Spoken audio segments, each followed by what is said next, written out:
What's up, guys? Welcome back to the Shit Podcast. Today we are going to have a conversation with Mérida Miller. She's a skateboarder from the United States, but right now she is living in Amsterdam and she has an amazing cause to inspire the female skateboarding community.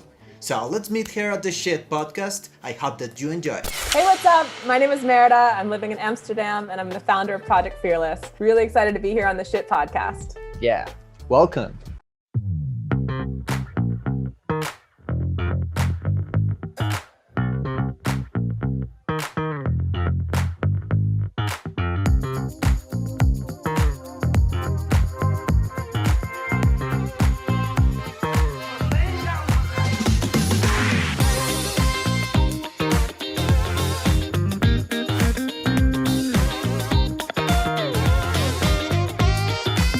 What's up, Merida? How is it going for you? Yeah, good. All good here. It's not so sunny in Amsterdam right now, but we're used to that at this point. I can imagine. So when is going to be sunny in Amsterdam? You never know. We have these breaks of 30 minutes of sunshine, and then it pours, and then it hails, and then it goes back to gray. So we take the sunshine when we can. Okay, I can imagine. So how is that with skating? So the skateboarders have problem to skate there? Yeah, it's a challenge for sure. We actually have only one indoor park in Amsterdam at the moment.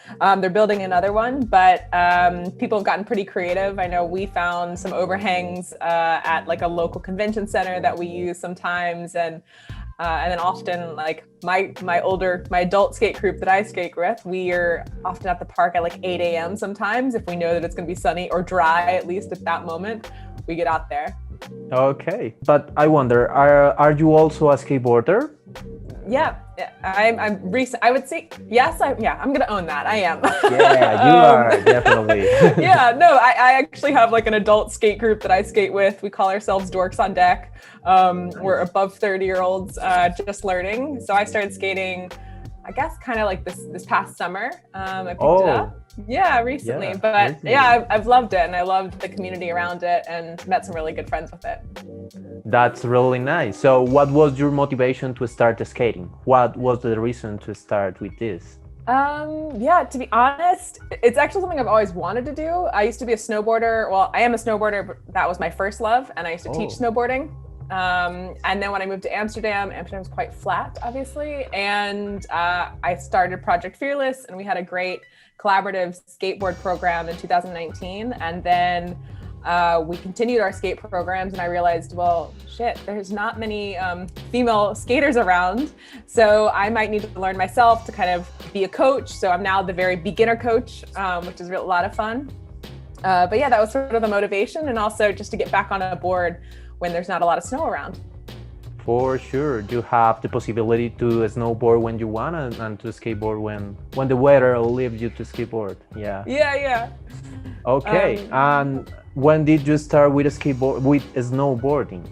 When I started snowboarding, God, when I was 11 or something like that. Okay. So it's been a while. It's been a hot minute. I'm 32.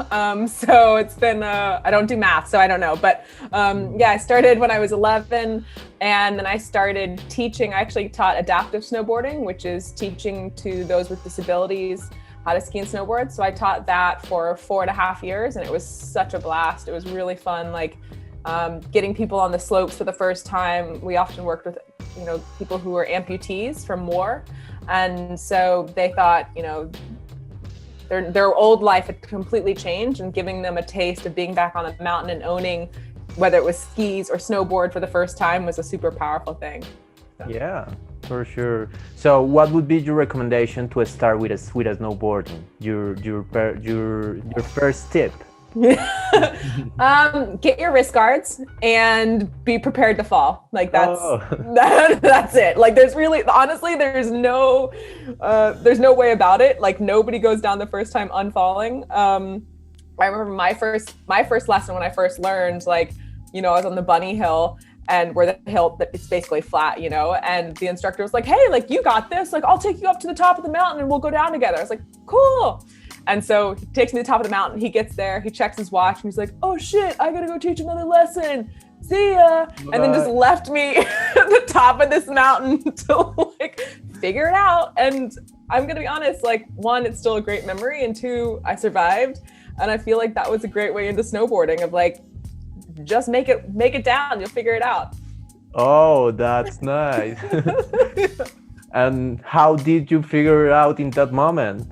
You just fall with just kept falling, I guess. Like, like you just stand. I mean, there's really no option, especially when you're on a mountain. Like, you can't walk off. I guess you could, but I was too proud to walk off. So just get up, fall back down, get up, fall back down, and know that it's all muscle memory that your muscles don't know yet, you know? And that's actually what we teach the girls in our programs, that, you know, we're gonna fall, and every time you fall, you're learning something new. Your body is learning how not to do that again, or how to do it better. And so, yeah, enjoy it.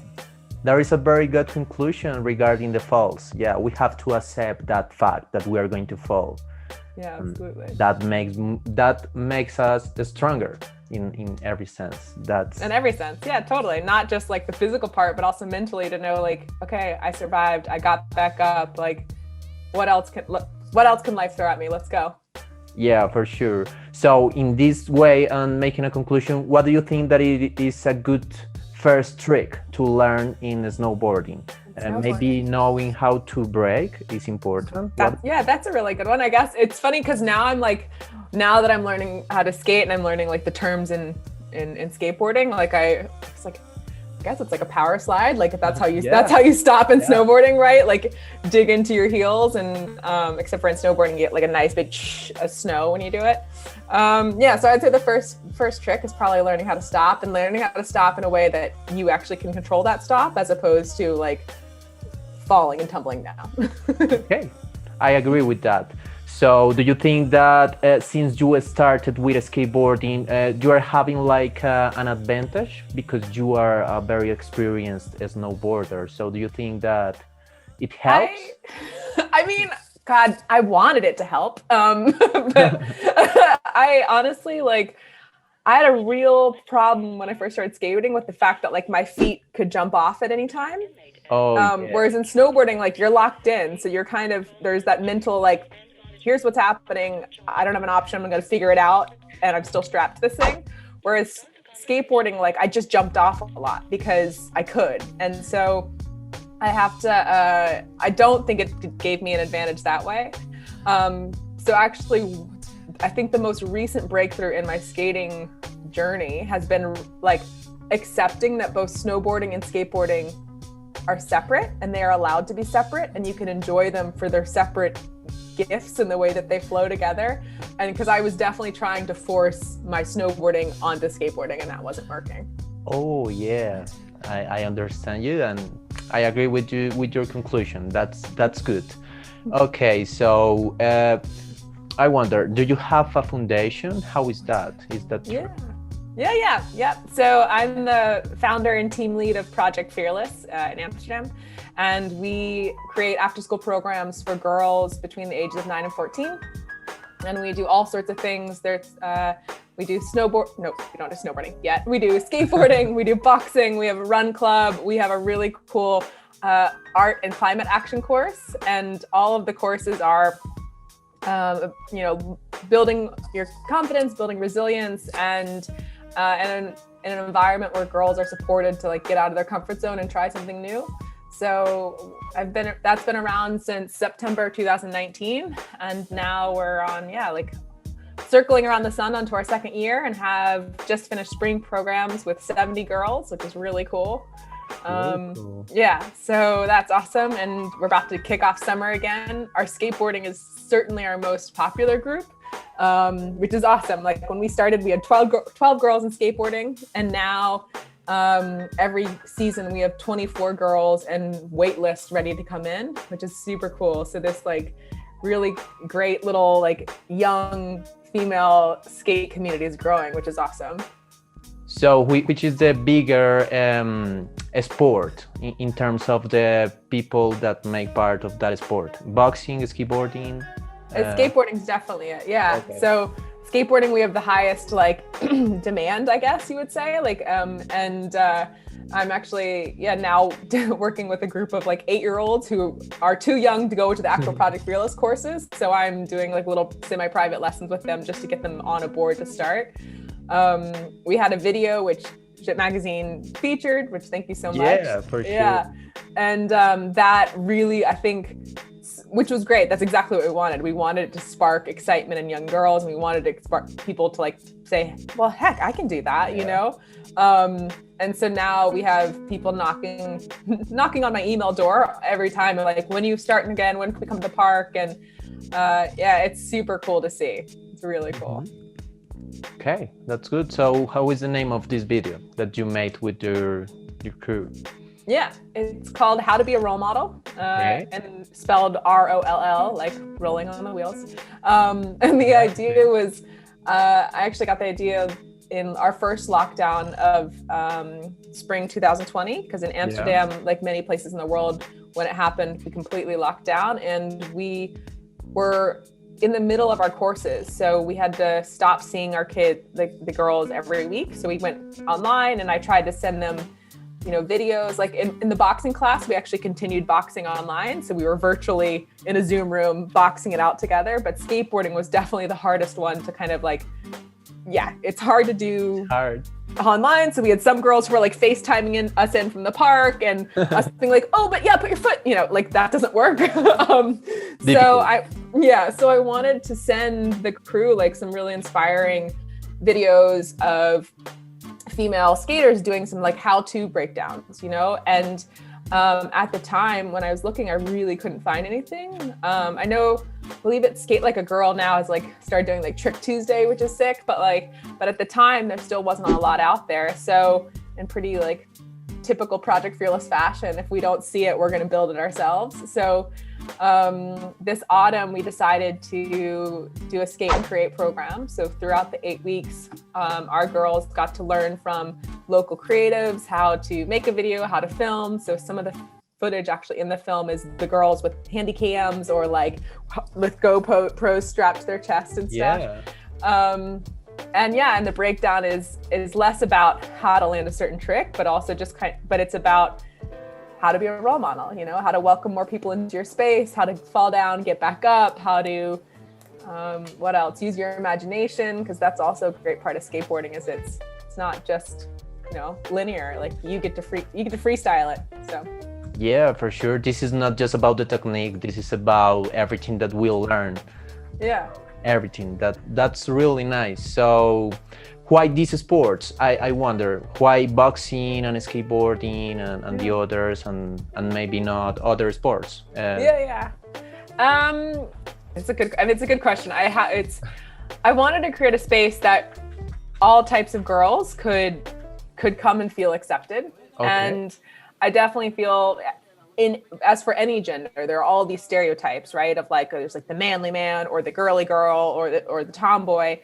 And I wanted to create a space where you can recognize that you can be all of those things, all of those things can make you. So you can like dance, but also be a skateboarder. You can, fight for climate action and be a boxer. So I wanted to create sort of these programs that welcomed girls in their comfort zone. So a lot of times the girls join us in a program that they already feel quite confident in. So they may join us in the yoga class because that's something they know. But then once they get into Project Fearless and they feel the vibe and the energy, they're like, well, next time I'm going to try skateboarding, And so they get out of their comfort zone and they're trying these things. And so that's why we fall under 3 pillars. We have the Mind and Movement Lab, which is, that could be skateboarding, that could be boxing, could be running. It's all about just being stoked for what your body is capable of. Okay. And then we have the maker space, and that is learning through doing. So that's maybe art or bike mechanics or coding. And then we have community and leadership, and that is giving back to your community and realizing that no matter the size of your voice, like you can be an introvert and you can still make a massive movement, And so those are the different pillars. And then we put programs within that. And the hope is that girls join us and then move around the pillars and find something they love. That's really nice. And the girls choose in what pillar they want to focus on, or do you have a program like, hey, you need Yeah. this? Okay. No, yeah, that's a good question. So they get to choose. We let them choose because I'm a big believer in not pushing people out of their comfort zone. Like I think most people that doesn't work. So I believe that, and everybody's comfort zone is different, right? So enforcing somebody into something that they're like resistant of at the beginning is going to be a weird experience for them.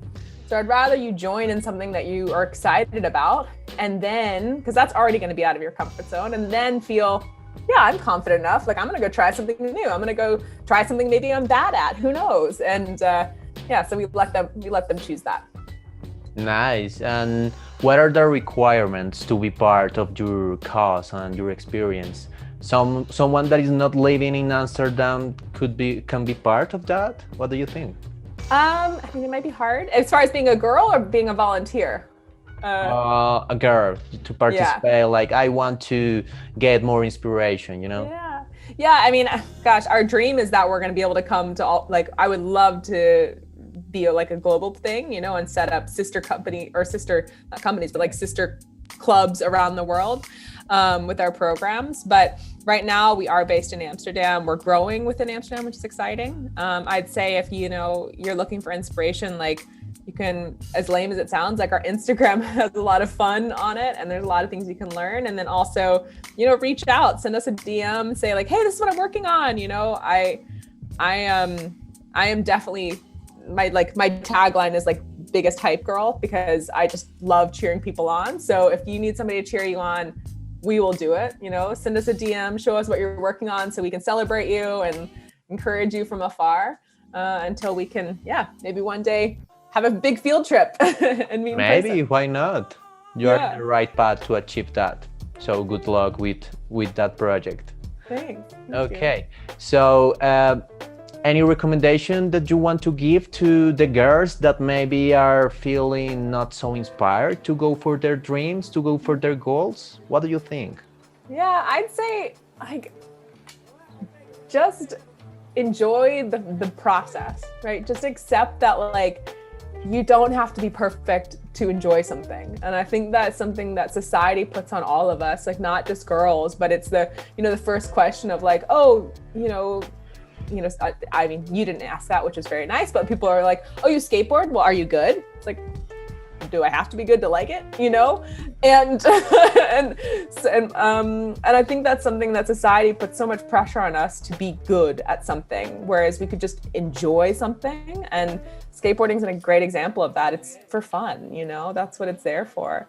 So if you're feeling intimidated, you know, I can totally understand. Find a friend who can support you and just give it a taste and know that it's for fun, and know that like you're learning literally every day. You're learning every step of the way, and that's exciting. Yeah, for sure. I totally agree with you and with your posture. And yeah, we need more inspiration for the girls. Thank you for your words. All right, Merida, the conversation is about to end. One last question and that's it. So making a synthesis, what do you think, what are your main goals with your cause, with your foundation? What can you say? Our main goals. My goal is that anybody who comes through our program leaves feeling more confident to take on anything that comes at them. That know that like no matter what path changes or what thing maybe has failed or fallen or whatever, that they can continue and they have a group of people who support them and love them, and that they can support and love themselves to get through it. Because I think we all need to be each other's hype girls. And so I would love to see more people supporting each other to try their dreams and supporting each other to fail, because that's super important. So that's my dream. I think bigger dreams, of course, is that we could go global and bring Project Fearless to Colombia, to wherever, and just kind of build this really empowering and welcoming community. I'm also a big believer that it's not just girls who need this kind of space, you know, like every gender deals with gender stereotypes that hurt us all. And so I would love to see more people just loving, accepting each other for whoever the fuck they are, you know? Like that's Yeah. really important. Yeah. I like your goal, and I like the ambition, the ambitiousness that you have for your dream. So thank you for the cause that you are making, and thank you for all the girls that you are inspiring with your cause. All I right. appreciate that. Thank you. And thanks for Okay. thanks for having me. For sure. It was a pleasure to have you here at the Shit Podcast. Thank you for your time, Cool. your words. All right. Have a nice day. Yeah, you too. Thank you. We'll talk Good soon. vibes Thanks for for you. this. Yeah, you too. Ciao. Bye-bye. Bye. Alright guys, this was Mérida Miller. I really feel good because what she's doing with her cause, and yeah, I really hope that you enjoyed this conversation and that you leave us your comment down below in order to know your opinion about her and about what she's doing with her cause. Thank you so much for watching guys, remember to like and subscribe, and right now let's go skate safe.